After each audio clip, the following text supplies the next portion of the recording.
It's 9 a.m. Saturday morning, January 2nd, 2021. Welcome to a brand new year and a new podcast to get you through that holiday traffic.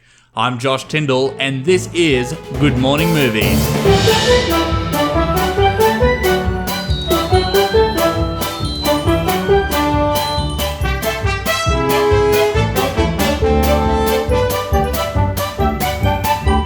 All I know is that first you've got to get mad. You've got to say, I'm a human being, god damn it! My life has value! Can you guess the movie title from this week's quote? Stick around and it will be named at the end of the episode. Today I am recording the very first episode to Good Morning Movies, where I review a double feature bi-weekly. Last year I missed watching a lot of good titles and COVID didn't help with delaying complete film slates from 2020. So this year my plan is to reignite my passion for film by crossing off my watch list and sharing my first impressions via this podcast. The format is a work in progress, but nevertheless, what I want to achieve is to build a community where we can share our thoughts on film together. Earlier this week, I returned to the cinema experience after what felt like an eternity since Tenet's release last year, and it feels good to be back. I was excited to book tickets to see Wonder Woman on Monday, especially after reading some positive early impressions. I don't know what movie they saw, but this is another DC film misfire. Let's rewind back to the 80s, where we see Wonder Woman amidst a decade of major socio-economic change. This new adventure has Wonder Woman facing against a poorly CGI feline, I just got over cats, and a con artist / businessman that's a little on the nose. If you weren't feeling fatigued from superhero movies earlier, you might suffer from it now after watching WW84. Please note, there will be spoilers ahead. Patty Jenkins returns as the film's director, this time adding a screenplay credit. Gal Gadot also returns to her role as Diana Prince, aka Wunderfrau. On a positive note, I personally couldn't imagine another actress playing this role. Gal Gadot is iconic as a character itself. Just as we see Robert Downey Jr. as Iron Man, Gal Gadot is Wonder Woman. The other performances were okay for the most part. Pedro Pascal is entertaining as Maxwell Lord. Apparently his version was based on the fictional businessman Gordon Gekko from the 1987 movie Wall Street. I don't see the connection. I saw more similarities to Donald Trump than Gordon Gekko, but thankfully it wasn't a complete imitation, so good for him. This time we see Kristen Wiig given the opportunity to play one of the film's antagonists, the Cheetah. Her character makes the most obvious transition from good to evil. She isn't terrible, but I think she fails to stand out as an iconic villain. Her performance was serviceable at best, but to give her some credit, I believe she has the acting capability to give a better performance if the script had allowed her to do more. So a little disappointing after I was excited for her cast announcement. It's always fun to see a traditional comedian take on a role outside of their usual scope. Chris Pine also returns in 84 and this time plays a square peg in a round hole, as his character Steve Trevor is brought back from the early 20th century to the year 1984 in which the film is set, if the movie title couldn't make it any more obvious. Chris Pine shares some fun scenes with Gal Gadot, but nothing we haven't already seen from the trailers, so Pine is just fine and I have nothing more to say on that. Alan Heinberg passes screenplay credits to Jeff Jones and Dave Callahan from the 2017 original. My biggest problem with this movie was a lazy script. Shallow characters aside, the main plot device, now hear this, an ancient artifact that grants wishes, I thought was an odd choice to carry this story. I admit that I'm not familiar with the source material, but surely from the vast library of Wonder Woman adventures, there was a better story to adapt than 1997's Wishmaster. Secondly, it's no different to a time travel movie. If you want to keep the be careful what you wish for theme in your movie believable, it needs to stay consistent with the rules that are set, and not change conveniently to get the story moving along. For example, the Kristen Wiig character is introduced as a person with good deeds, but lacks self-confidence and therefore easily forgettable to her colleagues, until she possesses the ancient relic and makes a wish to be exactly like Diana Prince. Spoilers, the ancient relic actually works, and the very next day, not only her colleagues, but also Maxwell Lord is gaga over this character. The movie portrays the surrounding characters as servants to Wiig, except Diana Prince herself. Who is suspicious from the recent change? Why is she immune to the spell? Even scenes later, Maxwell Lord rejects the spell to steal the relic, so I'm afraid the screenplay is full of these inconsistencies. Now, the opening scene was exciting, even though I'm convinced this was a deleted scene from the original movie, but nevertheless it sets the bar high.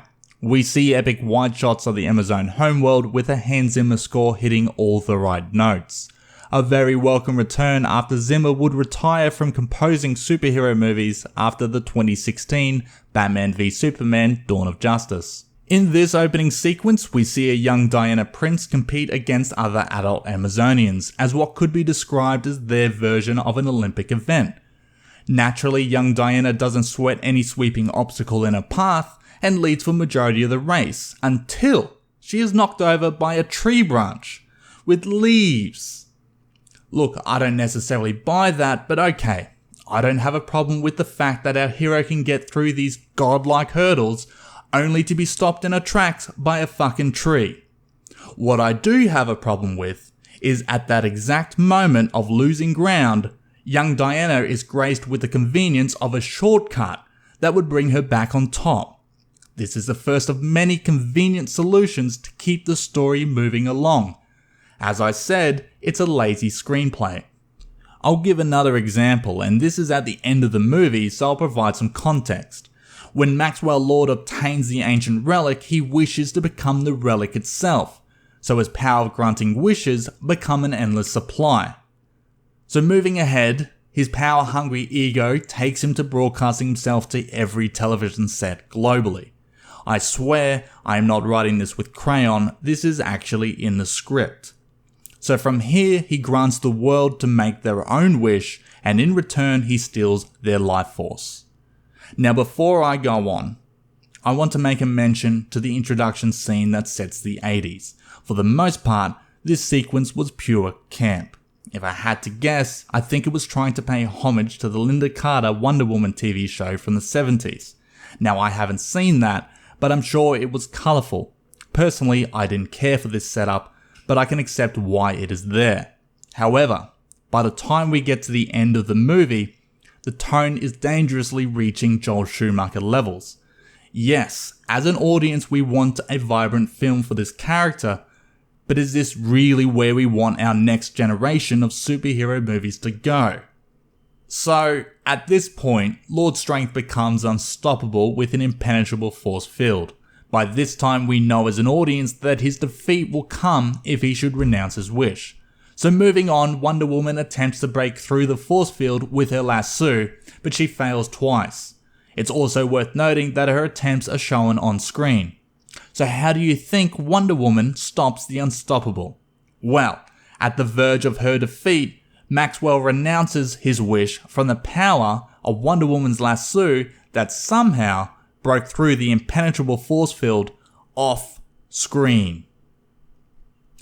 As I said, it's a lazy screenplay. On a technical level, Wonder Woman 84 is a hit and miss. As you'd come to expect with a budget of $200 million, the special effects meet the industry standard, but there are a few effects that are worse than others. Most notably, any time Wonder Woman is seen running with super speed. Now I'm trying my best to avoid comparing DC to Marvel because I don't consider myself batting for either team. I just want to watch a good movie. But Civil War from 2016 had the same running effect, and sure, I remember it not being perfect, but it certainly didn't stand out as a terrible effect as it does in this film. I can say more about this movie, like the pointless 5-minute sequence of Chris Pine exchanging outfits to remind us this movie is set in the 80s, and then only to finish with the exact clothing he was previously wearing. Yes, I can say a lot more about this unnecessary 151-minute movie, but I don't want to trash it anymore. I was excited for this sequel, and it brought me back to the cinema experience that I missed so much. As it stands, Wonder Woman 84 has a Rotten Tomato score of 61% and an audience score of 73. So judging by that, not everyone is going to agree with my thoughts. I hope this film brought you back to the cinema, and if you're wanting to see this movie, please support your local movie theatre. It's reported that Patty Jenkins and Gal Gadot will return for Wonder Woman 3 due to a combination of a positive box office and HBO Max ratings. So with that, it appears superhero movies are here to stay for a little longer. I can only wish for a better sequel. I'm giving Wonder Woman 84 a generous 2 chalk tops out of 5. For my second feature, I wanted to watch a film that would complement Wonder Woman 84 like a cheap red wine to an overcooked steak. I've already seen Batman and Robin, so it wouldn't work with my format to Good Morning Movies, where I share my first impressions. Last night, I rented Superman 3 on Amazon Prime for $4.99. Was it worth it? Well, Superman 3 is exactly what you'd come to expect from a movie franchise that is renowned to progressively get worse with every installment. But that's not to say that I didn't have fun during my first viewing. With the lowest expectations, I was surprised to see a somewhat entertaining movie. However, my praise is largely due to the film being a product of its time rather than a compelling continuation of the Christopher Reeve movies. Superman 3 opens with an introduction to one of the film's original villains, Gus Gorman, played by the late comedian Richard Pryor. At the time of filming, Richard Pryor had established himself as a comedian turned actor, with previous film credits including 1978's The Wiz and Stir Crazy 1980. He was offered the role of Gus Gorman after jokingly stating on the Johnny Carson show that he wanted to be in a Superman picture. He would later admit that he thought the script of Superman 3 was terrible and only agreed to do the role for the $5 million paycheck. Well, after watching the film, I can confirm Richard Pryor was not wrong. The script to Superman 3 is in fact terrible. Take Gus Gorman for example. The initial setup of a man run out on luck due to his own reluctance to work shares a redeeming quality where he is left with no other options but his own initiative to learn computer programming. To me, that's a solid foundation for any character to further develop. But scrap that, because in the very next scene, Gus not only masters his programming ability, but when asked by his superior how did he do it, Gus responds with, "I don't know." Apparently there was some tension behind the scenes as well, with Christopher Reeve threatening to leave production after not only hating the script, but also to protest the firing of director Richard Donner from Superman 2. Reeve was not alone in protest, as Margot Kidder, the actress known for Lois Lane, expressed her disappointment toward the film's producers, which eventually led to cutting the Lois Lane character to less than 5 minutes of screen time. With Lois Lane cut from the picture, Lana Lang is taken from the source material and written in as a new love interest for Clark Kent. This side plot doesn't progress the story in any way and only serves as an afterthought for the script. However, I do think that she is one of the few likable characters, and this is largely in thanks to actress Annette O'Toole. Annette would later revisit the Superman universe in the TV series Smallville, where she plays Martha Kent, the adoptive guardian to Superman. Gene Hackman doesn't return as Lex Luthor, and nor does his character. Instead, we get a complete original antagonist for Superman 3 that is everything but original.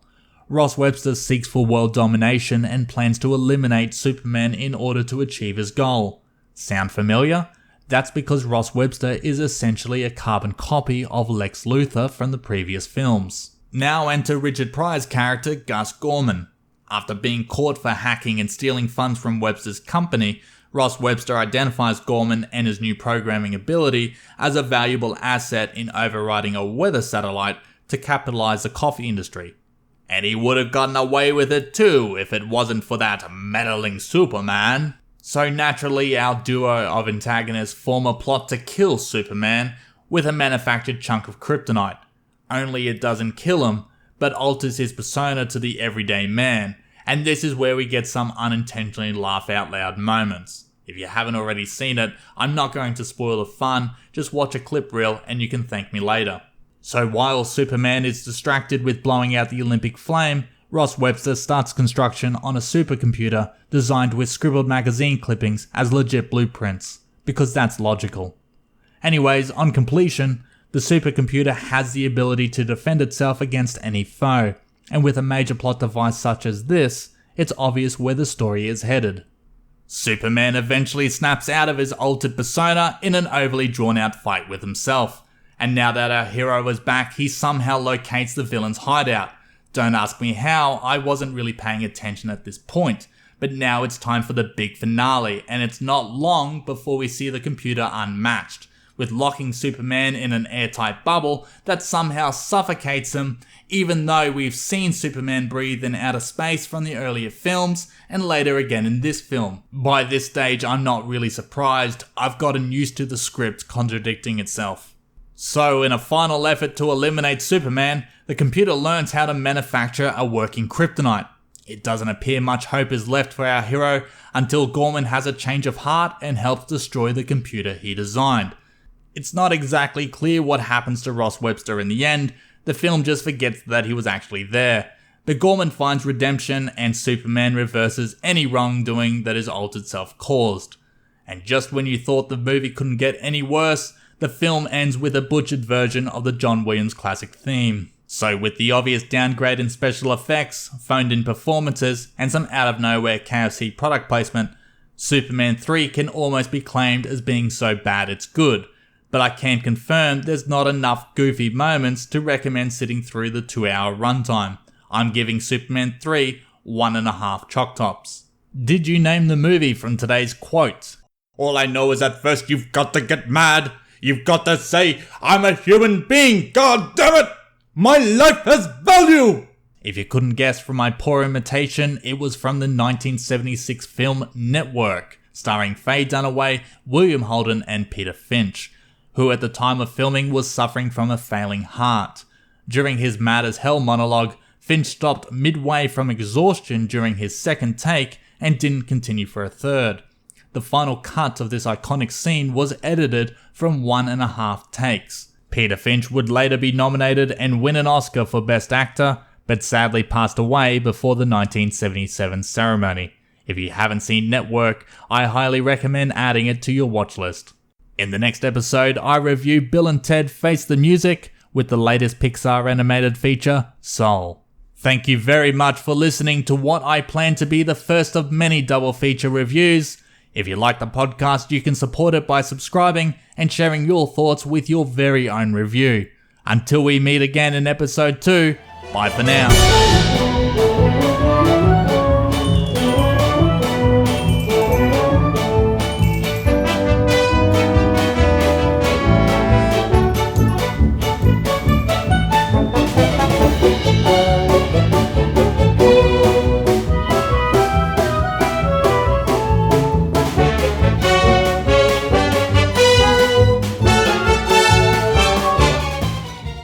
Wunderfrau